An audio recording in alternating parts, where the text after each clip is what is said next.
इंद सद्वंदियाणं तिहुमणहित मधुर विसद्वक्काणं अंतातीत गुणाणं नमो जिणाणं जित भवाणं। पंचअस्थिकाय संग्रह का अध्ययन करते हुए हम गाथा नंबर 16 पर आ गए हैं और आज हम गाथा नंबर 16 का स्वाध्याय करेंगे। इसके लिए हम पहले गाथा पाठ करते हैं। भावा जीवा दिया जीव गुणा चेदना या ओगो सुर रण राण यति रिया जीवस्य य पज्जया बहुगा। जीवा दिया जीव आदि वे भावा भाव हैं। अन्वयार्थ हम जू का त्यों पढ़ रहे हैं। जीव गुणा जीव के गुण चेतना या उपयोगो चेतना तथा उपयोग हैं। या और जीवस्य पज्जया जीव की पर्याय सुर रण राण यति रिया देव मनुष्य नारक त्रियंच रूप बहुगा अनेक हैं। टीका। यहाँ पर इसको अन्वयार्थ को फिर से ले लेते हैं एक बार जू का तू पढ़ने के बाद कि जीवादि वे यानी कि जीव पुद्गल धर्म अधर्म आकाश काल ये 6 जो हैं वे भाव हैं, द्रव्य हैं, पदार्थ हैं। जीव के गुण चेतना तथा उपयोग हैं और जीव की पर्याय देव मनुष्य नारक त्रियंच रूप अनेक हैं। तो हम इस गाथा में क्या पढ़ने जा रहे हैं? हम इस गाथा में द्रव्यों को, गुणों को और पर्यायों को बतलाने जा रहे हैं। सबसे पहले हम द्रव्य लेते हैं। जीवादि जीव पुद्गल धर्म अधर्म आकाश काल ये 6 पदार्थ हैं जो वे द्रव्य हैं। इनकी जो गुण और पर्याय हैं इनकी किसकी 6 के 6 द्रव्यों की गुण और पर्याय प्रसिद्ध हैं यानी सर्वविदित हैं कि इन द्रव्य ये गुण और पर्यायों का समूह है। ये द्रव्य क्या है? गुण और पर्यायों का समूह है। गुण और पर्याय द्रव्य में होती हैं। 6 के 6 द्रव्यों में होती हैं। उसके बावजूद भी आचार्य कहते हैं कि अगली गाथा में जो हमने उदाहरण लेना है उसकी प्रसिद्धि के लिए, उसे बताने के निमित्त से हम यहाँ पर जो आगे जीव के गुणों और पर्यायों का कथन करेंगे वो अन्य द्रव्यों का न करके जीव के गुणों और पर्यायों का ही कथन करेंगे। क्यों कथन करेंगे? क्योंकि इस उदाहरण को प्रसिद्ध करने के लिए अगली गाथा में हमें जीव का उदाहरण लेना है। तो इस उदाहरण को प्रसिद्ध करने के लिए, उसको बताने के लिए अभी से ही कि सबको ये बात पता चल जाए कि आगे जीव द्रव्य को बताया जा रहा है और वही उपादेय है हमारे लिए। तो जीव के गुणों और पर्यायों का कथन किया जा रहा है।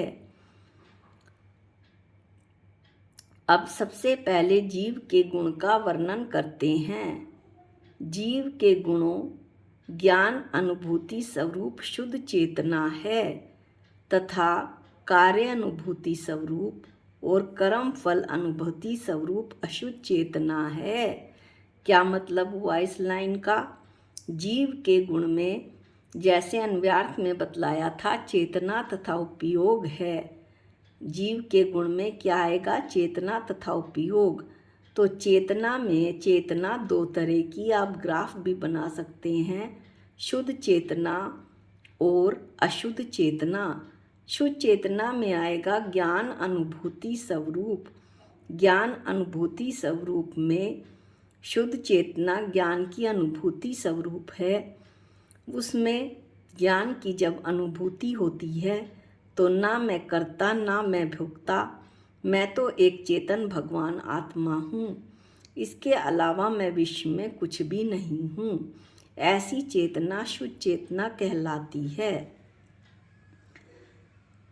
जब हम जीव जानने देखने का कार्य करता है तो उससे चेतना पकड़ में आती है।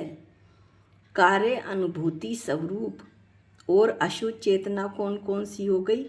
कार्य अनुभूति स्वरूप, कार्य की जो कार्य का कर्ता, और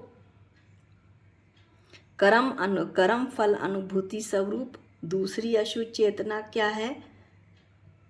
कर्मों का भोक्ता, कार्यों का भोक्ता, भोगने के भाव। मैं दुख भोगने वाला हूँ, मैं सुख भोगने वाला हूँ। और कार्य अनुभूति स्वरूप क्या था? मैं इस कार्य का करता हूँ, ये मकान मैंने बनवाया है। इस तरह का जो भाव है वो कार्य अनुभूति स्वरूप है। और कर्म फल अनुभूति स्वरूप है मैं दुख भोगने वाला हूँ, मैं सुख भोगने वाला हूँ। इस तरह अब हम अगली पंक्ति पढ़ते हैं। चैतन्य अनुविधायी। चैतन्य अनुविधायी का मतलब समझ लेते हैं। चैतन्य अनुविधायी परिणाम स्वरूप अर्थात चैतन्य अनुविधायी परिणाम अर्थात चैतन्य का जो अनुसरण करे, ऐसा जो चेतना का परिणमन है वो उपयोग कहलाता है। ज्ञान गुण जब अपना कार्य करता है जीव का तो उसे उपयोग कहते हैं।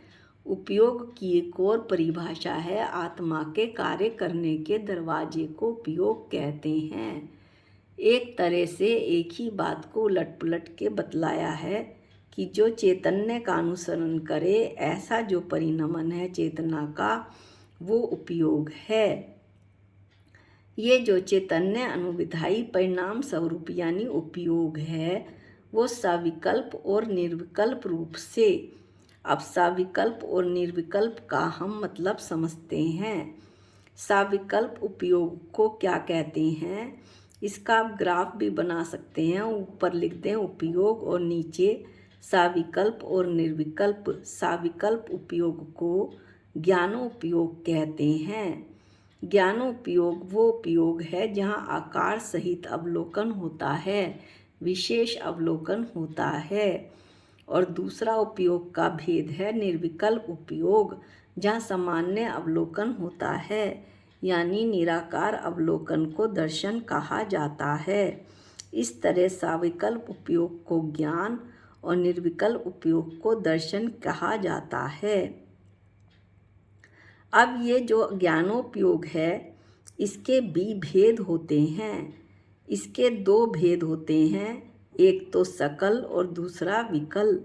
ज्ञानोपयोग के जो सकल भेद है उसमें केवल ज्ञान आता है। केवल ज्ञान शुद्ध होने से सकल है, अखंड है और परिपूर्ण है। और विकल में जो अन्य सभी ज्ञान हैं वो अशुद्ध हैं, खंडित हैं और अपूर्ण हैं। कौन कौन से ज्ञान आते हैं ये देख लेते हैं। मति ज्ञान, शुद्ध ज्ञान, अवधि ज्ञान, मन प्रज्ञान, कुमति ज्ञान, कुशुद्ध ज्ञान और कुअवधि ज्ञान। ये 7 ज्ञान विकल ज्ञानोपयोग में आते हैं। अब दर्शनोपयोग में के भेद करते हैं। दर्शनोपयोग के भी 2 भेद हुए, सकल और विकल। सकल में केवल दर्शन ही शुद्ध होने से सकल है, इसलिए जो सकल दर्शनोपयोग है वो केवल दर्शन है। और जो अशुद्ध है वो विकल दर्शनोपयोग है। अशुद्ध जो दर्शनोपयोग है या विकल दर्शनोपयोग है वो कौन कौन से हैं? चक्षु दर्शनोपयोग, अचक्षु, अवधि। ये जो दर्शनोपयोग हैं ये विकल दर्शनोपयोग कहलाते हैं। इस प्रकार हमने चैतन्य अनुविधायी परिणाम स्वरूप सविकल्प और निर्विकल्प रूप इस लाइन का विश्लेषण किया। शुद्धता अशुद्धता के कारण, शुद्धता और अशुद्धता के कारण किया। शुद्धता के कारण ज्ञानोपयोग क्या हुआ? केवल दर्शन। और अशुद्धता के कारण ज्ञानोपयोग क्या हुआ? मति शुद्ध अवधि मन प्रेय कुमति कुश्रुत और कुअवधि। और दर्शनोपयोग शुद्धता के कारण क्या हुआ? केवल दर्शन। और अशुद्धता के कारण क्या हुआ? चक्षु अचक्षु अवधि दर्शन। के कारण सकलता विकलता। शुद्धता है तो सकलता और अशुद्धता है तो विकलता धारण करने वाला ये दो प्रकार का उपयोग है। जो चैतन्य अनुविधायी परिणाम स्वरूप है उसके दो कई नामों से उसे बुलाया है। एक तो सविकल्प, एक निर्विकल्प, एक शुद्धता, एक अशुद्धता, दूसरा जोड़ा है सकलता विकलता। इस तरह से इसको विभाजित किया है और इस उपयोग को दो प्रकार का बतलाया है, ज्ञानोपयोग और दर्शनोपयोग। अर्थात जीव के गुणों शुद्ध अशुद्ध चेतना तथा दो प्रकार के उपयोग हैं। ये जो गुण हैं वो पर्याय आर्थिकने से जीव के गुण भी परिणामी होते हैं। ऐसा हमने गाथा नंबर 15 में पढ़ा था। इस तरह जीव के गुण में चेतना तथा उपयोग अन्वयार्थ में आया था। तो चेतना दो प्रकार की शुद्ध और अशुद्ध और उपयोग भी दो प्रकार का शुद्ध और अशुद्ध। इस तरह से हमने जीव के गुण पढ़े। जीव की पर्याय इस प्रकार है। अब हम तीसरा पॉइंट पढ़ते हैं। इस गाथा में 3 पॉइंट थे, द्रव्य गुण और पर्याय। 2 पॉइंट हमने पढ़ लिए हैं। तीसरा पॉइंट पढ़ते हैं। जीव की पर्याय इस प्रकार हैं। आगुरु लघु गुण की हानि विधि से उत्पन्न होने वाली पर्यायें शुद्ध पर्याय होती हैं और ये सभी द्रव्यों में होती हैं। केवल जीव को हम किस लिए ले रहे हैं ये बता दिया है कि अगली गाथा में जीव की ही बात लेनी है, इसलिए अभी से जीव के गुण और पर्याय बताए जा रहे हैं। आगुरु लघु गुण की हानि विधि से उत्पन्न होने वाली पर्याय शुद्ध पर्याय हैं। और सूत्र में अन्वयार्थ में जो कहा है सुर रण राण यति रिया देव नारक त्रियंच मनुष्य स्वरूप जो पर्याय हैं वो पर द्रव्य के संबंध से उत्पन्न होती हैं, इसलिए यहाँ अशुद्ध पर्याय हैं। किसी भी द्रव्य में जहाँ पर द्रव्य का संबंध हुआ वहीं वो अशुद्ध हुआ। धर्म अधर्म आकाश काल इसीलिए शुद्ध द्रव्य माने जाते हैं क्योंकि उनमें कोई भी अशुद्धता नहीं है, किसी पर द्रव्य का संबंध नहीं है। जीव का पुद्गल के साथ संबंध होने के कारण नाम कर्म के उदय से 4 पर्याय बनती हैं, देव पर्याय, नारक, त्रियंच और मनुष्य पर्याय। और जीव और पुद्गल के संबंध होने के कारण से ये अशुद्ध पर्याय हैं। जब उसके 8 कर्म का क्षय हो जाता है और ये देश पुद्गल का साथ छूट जाता है तो सिद्ध भगवान की पर्याय प्रकट हो जाती है, शुद्ध पर्याय प्रकट हो जाती है। इस तरह से ये 4 पर्याय देव नारकी त्रियंच मनुष्य ये तो अशुद्ध पर्याय हैं और आगुरु लघु गुण की हानि विधि से उत्पन्न होने वाली पर्याय शुद्ध पर्याय हैं। इस तरह इस गाथा में हमने 16 नंबर की गाथा बहुत ही आसान है लेकिन बहुत ही भावपूर्ण और ध्यान करने योग्य है। यह पढ़ने में यदि ध्यान लगा के पढ़ें तो आनंद आएगा। यहाँ पर द्रव्यों गुणों और पर्यायों को बताया है। आचार्य ने किसी विशेष द्रव्य का नाम नहीं लिया, लेकिन गाथा में जीव की बात उदाहरण के रूप में अमृतचंद आचार्य ने इसलिए ली क्योंकि इस उदाहरण को प्रसिद्ध करने के लिए अगली गाथा में जीव की बात को ही लेना है।